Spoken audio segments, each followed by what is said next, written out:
I first knew something was wrong the night. She came home smelling faintly of perfume I didn't recognize. It was subtle at first, just a change in the way she held her phone, the quick glances to hide her screen, the way her laugh felt slightly rehearsed. I tried to dismiss it. Maybe I was imagining things. Maybe I was being paranoid. But deep down, a knot had formed in my stomach, and it refused to loosen. It started with missed calls. I'd call her on a Sunday afternoon, and the line would go straight to voicemail.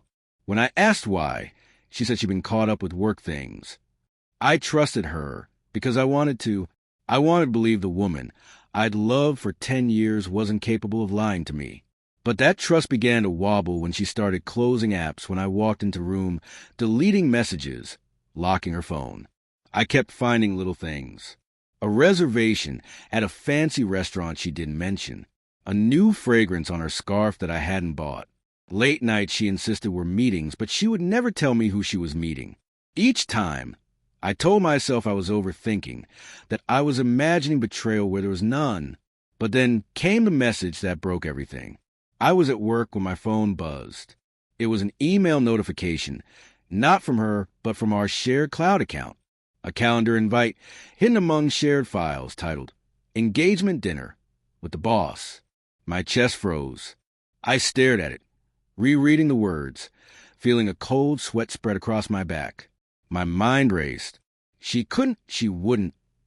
And yet there it was. I got home early that night, trying to process, trying to find some rational explanation.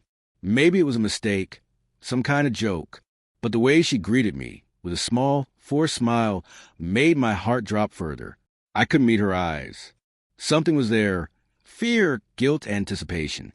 I pretended not to notice as she moved around the kitchen, but my hands were shaking.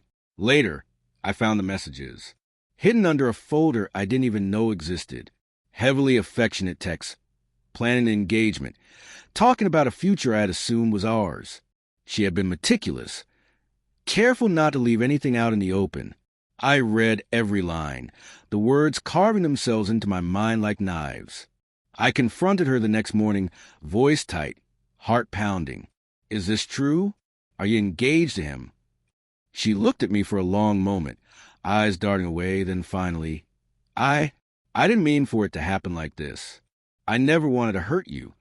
I laughed, a bitter, hollow sound. Didn't mean to hurt me. I spent years loving you, trusting you, and this is what it's worth. She tried to explain. The long hours, the pressure at work, the connection she claimed they had. She begged me to understand, but I couldn't. Every memory now felt tainted. Our late-night talks, the weekends we spent together, the simple little routines we shared, all of it seemed like it had been an illusion. I left before she could say more. The walk to my car felt unreal. The world outside was normal, sun shining, birds chirping, but inside, everything was shattered. I replayed every moment, every subtle change I'd ignored.